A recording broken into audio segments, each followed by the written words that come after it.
¿Alguna vez te has preguntado cuál es la verdadera razón por la que crucificaron a Jesús de Nazaret? En este nuevo mensaje estudiaremos la muerte, sepultura y resurrección de Jesús, ya que estas tres son la razón por la que Jesús vino al mundo, y fue la obra que hizo en la cruz la que Dios Padre aprobó como perfecta, suficiente y completa para dar por cumplida su voluntad. Estas tres son la verdadera razón por la que Dios envió a su Hijo unigénito al mundo, obra que queda sellada en el hecho de que Dios resucitó a Jesucristo de entre los muertos. Mis queridos amigos y hermanos, me complace recibirlos una vez más en mi canal. Este nuevo mensaje estará dividido en dos videos. Este es el primero, ya que los detalles de su contenido no pueden menospreciarse y debemos exponerlos con total énfasis. He titulado este mensaje La verdadera razón de la crucifixión de Cristo y su significado en nuestras vidas, anhelando que sea de gran bendición y edificación para tu vida y la de las personas con las que lo compartas. Mi nombre es Andeli Suri. Vamos a comenzar.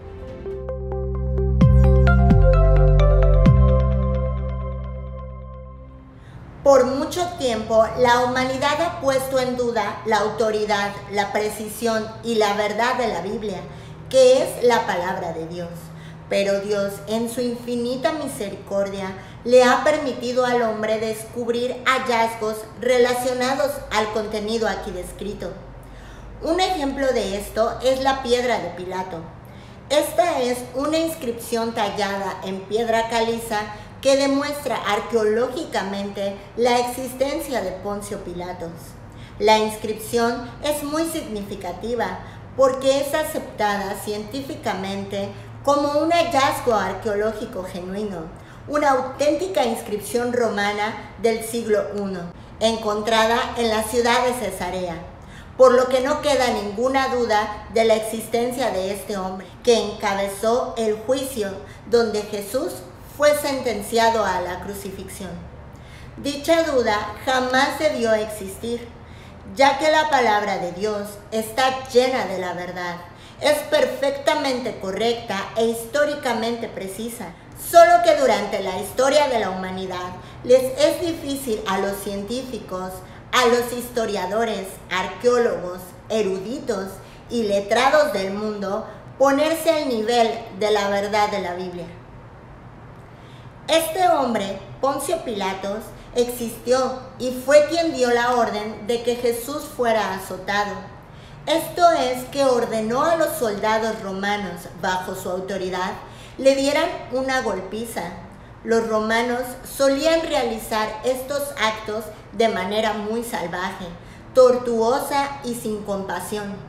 El objetivo de Poncio Pilatos era dar un castigo tan severo para persuadir a los sacerdotes que le acusaban, encabezados por Caifás, y poner fin al asunto sobre Jesús. Pero los sacerdotes, no conformes con esto y llenos de envidia y maldad, buscaban no solo este castigo sobre Jesús, sino que ellos apuntaban a la sentencia máxima de crucifixión y muerte, para tratar de destruir la creencia de la gente en sus enseñanzas, en mantenerse como sus seguidores y en la misma creencia hacia Jesús mismo como el Mesías y el Hijo de Dios.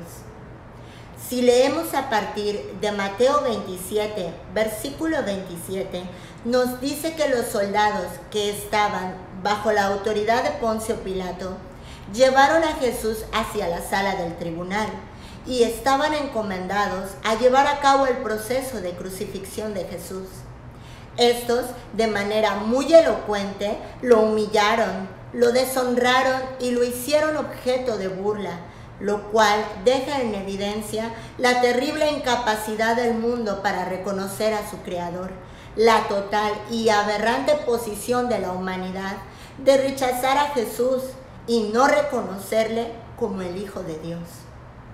Esto hace que el ser humano permanezca en una posición de condenación judicial moral y espiritual, que lo llevará a pagar con la propia muerte de su alma sus transgresiones, que son sus pecados, en un lugar de oscuridad, sufrimiento y dolor eterno.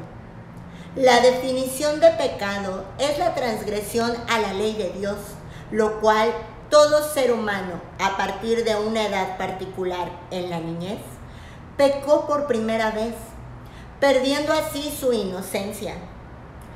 Por ello es que la Biblia nos dice que a una todos pecamos.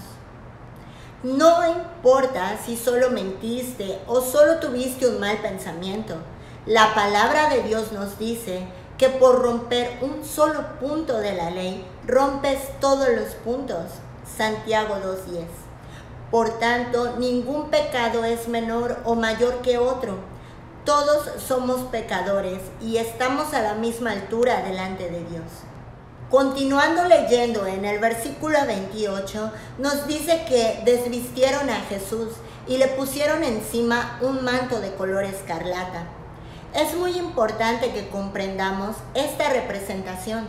El color escarlata se obtenía de los huevecillos de un insecto conocido como cochinilla. El nombre árabe para este insecto es irmis y la traducción al castellano es grana. Esto nos lleva al libro del profeta Isaías, donde leeremos lo siguiente.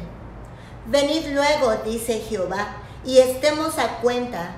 Si vuestros pecados fueren como la grana, como la nieve serán emblanquecidos. Si fueren rojos como el carmesí, vendrán a ser como la blanca lana. Encontramos la relación simbolizada entre el color escarlata y el pecado, teniendo por entendido que Jesús es Dios mismo encarnado. Comprendemos que Él, por lo tanto, jamás cometió ningún pecado, porque es Dios mismo en el Hijo, el único santo y el único justo, el único que jamás quebrantó un solo punto de la ley, porque es Dios mismo hecho hombre. La Escritura nos dice que en tu nombre y en mi nombre y en el nombre de todos los seres humanos, los que han existido en el pasado, los que existimos en el presente y hasta el último ser humano que exista sobre la tierra, en Él, en Jesucristo, fueron cargados todos nuestros pecados. Él llevó los pecados de toda la humanidad. Dios puso sobre Él los pecados del mundo y por tanto, Él sufrió la consecuencia del pecado.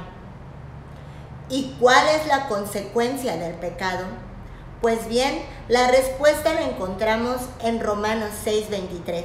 La paga del pecado es muerte. Por tanto, Jesús murió por todos nuestros pecados, los pasados, los presentes y los que cometeremos en el futuro, todos durante los años que tengamos estipulados vivir. Pasando al versículo 29, nos dice que tejieron una corona de espinas y la pusieron sobre su cabeza y una caña en su mano derecha.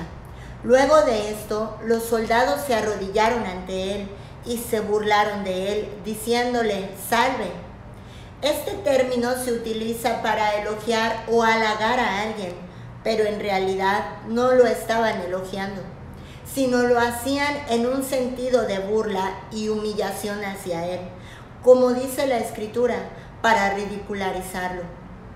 Aquí encontramos una vez más la forma deplorable de comportarse de la humanidad hacia Jesús cuando le rechazan. Te pregunto, ¿de qué manera te comportas tú cuando escuchas hablar de Jesús? ¿Has considerado y aceptado su sacrificio como el único medio, el único camino y la única puerta para que tu alma se salve de la condena eterna por los pecados que has cometido?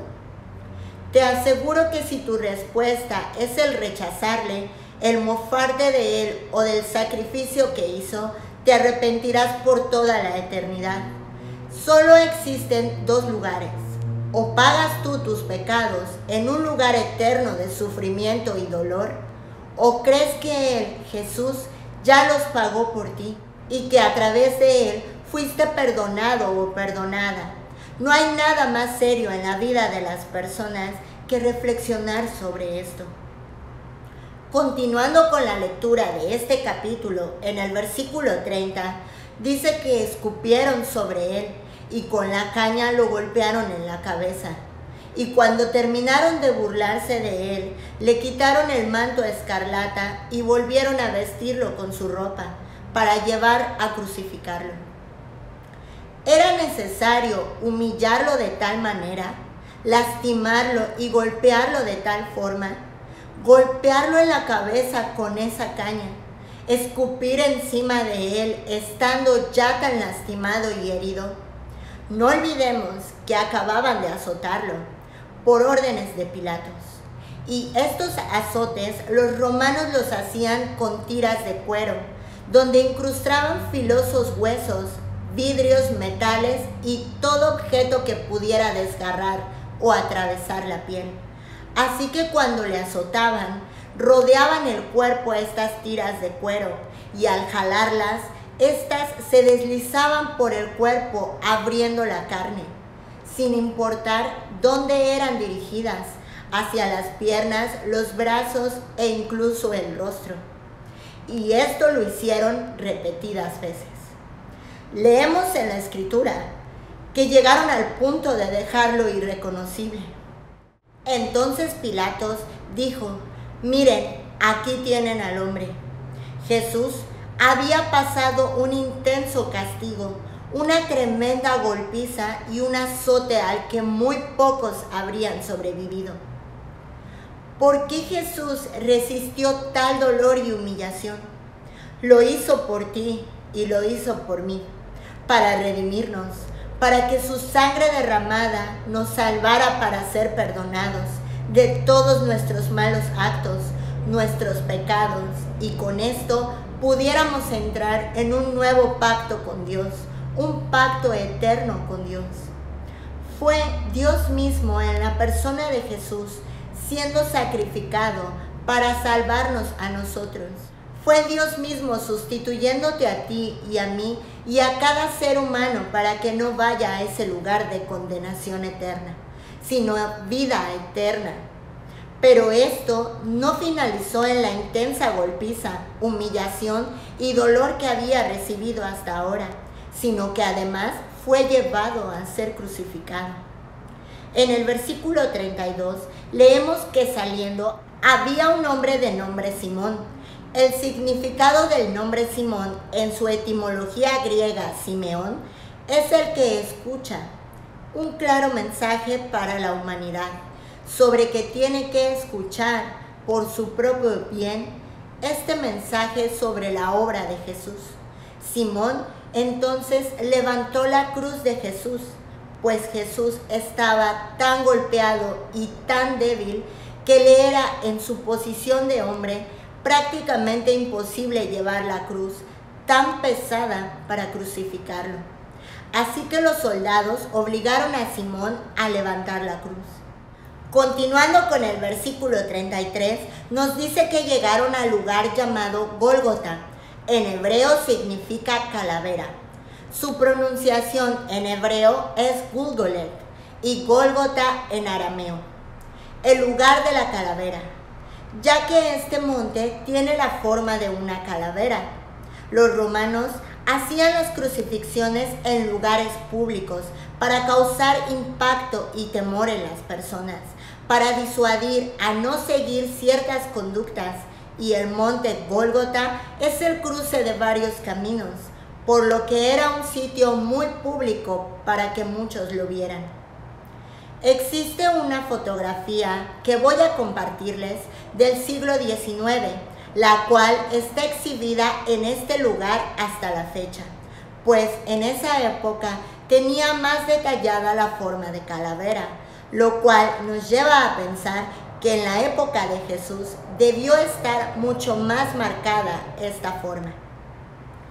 Siendo este lugar donde fue crucificado Jesús, en este acto los romanos usaban clavos grandes de más de 18 centímetros y casi 1 centímetro de ancho. Esto traspasaba las coyunturas de los tobillos, un lugar lleno de nervios y muy doloroso. Esto lo hacían para que la persona crucificada, al comenzar a asfixiarse por la posición e intentar apoyarse con los pies, el dolor se lo impedía. En el versículo 34 nos dice también que le dieron vino para beber mezclado con hiel. Esto lo hacían los romanos para dejar inconsciente por unos minutos a las personas, para no luchar con ellas mientras los clavaban a la cruz. Pero cuando Jesús lo probó, no lo bebió, él lo rechazó, pues Jesús recibió el sacrificio sin aminorarlo, cumpliendo la voluntad de Dios por sobre toda necesidad individual. Aún en medio del inmenso dolor que estaba atravesando, cumplió su misión por la que fue enviado al mundo: ser sacrificado por la paga del pecado de toda la humanidad y darnos redención para poder tener vida eterna. Después de haberlo crucificado, repartieron sus vestidos. Los soldados hacían esto para deshonrar y humillar hasta lo máximo a la persona, dejándola completamente desnuda en la cruz, y echaron suerte sobre sus vestidos para repartirlos entre ellos. Esto nos lleva al libro de los Salmos, en el Salmo 22, un salmo mesiánico. Esto es que contiene profecías sobre el Mesías. Versículo 18 y 19, lo cual marcó una profecía sobre las personas que quieren las cosas de este mundo, o los que buscan las cosas de Dios y buscan sus promesas. Las Escrituras nos dicen acerca de la resurrección de Jesús, que Él entregó su vida por la humanidad, nadie se la quitó. Él la entregó por sí mismo, y aunque Él, que tenía el poder para volver a vivir, por Él mismo no ejerció dicho poder, pues Jesús fue completamente sumiso a Dios. Y fue Dios Padre quien levantó a Dios Hijo de entre los muertos. Y esto nos da el testimonio de que Dios Padre aceptó el sacrificio de Jesús como perfecto y suficiente para cumplir el propósito de salvación de la humanidad. En el libro de Deuteronomio 21-23 leemos lo siguiente: pues el colgado es maldito de Dios.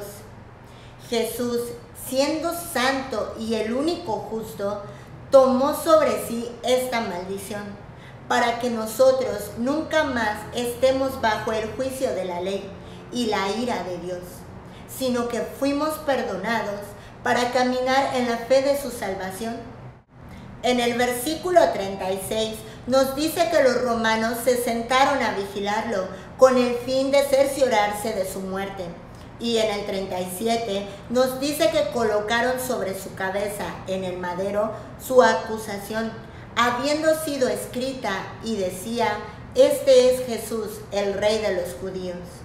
Esto es claramente un sinónimo de la palabra ungido o Cristo. Esto indica que la conclusión del Imperio Romano le crucificó porque Él era el Mesías. En el versículo 38 nos dice que fue crucificado con dos ladrones, uno a la derecha y otro a la izquierda. Esto cumple con la profecía descrita en Isaías 53:12, la cual dice que Él fue contado con los transgresores. Esto es, que Él jamás violó la ley de Dios, ni un solo punto, que era perfecto. Él se volvió pecado por nosotros. Todos mis pecados, mis transgresiones, mi vergüenza fue colocada sobre Él, y las de todos los seres humanos, desde Adán hasta el último ser humano que vaya a nacer en el mundo. La Escritura dice que fueron todos los pecados del mundo con el fin de que cada ser humano alcance salvación. La realidad es que el sacrificio de Jesús fue un regalo de Dios para salvarnos, y lo único que necesitamos para hacerlo valer en nuestras vidas es fe, es aceptar y creer que su muerte sobre la cruz pagó para toda la eternidad nuestros pecados. Cuando leemos en el versículo 39 que fue crucificado con 2 ladrones, nos dice que la gente que pasaba por ahí blasfemaban en su contra. Tenemos por entendido que la blasfemia es una ofensa contra Dios. Es muy necesario que entendamos esto, la divinidad de Jesús, pues de lo contrario no has comprendido la importancia de la persona de Cristo en el mundo. Él es la única puerta, el único camino y la única verdad para la salvación eterna de cada persona, en medio de la oscuridad y perdición de este mundo. En Filipenses 2 nos dice que a pesar del rechazo del mundo hacia Jesús, como el ejemplo de estos que blasfemaban, llegará el día que todo va a cambiar, porque toda lengua confesará que Jesús es el Señor y toda rodilla se doblará. Pues el mundo reconocerá que Él es el Redentor, el Mesías y Salvador de la humanidad. Pero la diferencia está en si lo haces antes de estar en su presencia para alcanzar salvación, ya que algunos lo harán cuando le vean en toda su gloria, pero para estos y para los que mueran antes de su regreso sin haberle conocido, será demasiado tarde. Esto será en el juicio del trono blanco, donde le verán y sabrán que Él es el Señor, pero en vida le rechazaron. En este juicio las personas que estén ahí irán todas a condenación eterna, de donde no existe salida y solo hay sufrimiento. Finalizaremos esta primera parte hasta este punto y continuaremos el próximo video con la segunda parte, donde concluiremos la importancia del sacrificio de Jesús en nuestras vidas, enfatizando la importancia de su resurrección para nuestra salvación. Te invito a suscribirte al canal y dar clic en la campanita de notificaciones para que seas el primero en recibir el aviso de la segunda parte de esta importante transmisión la siguiente semana. Mi nombre es Andeli Suri. Nos vemos en el próximo mensaje.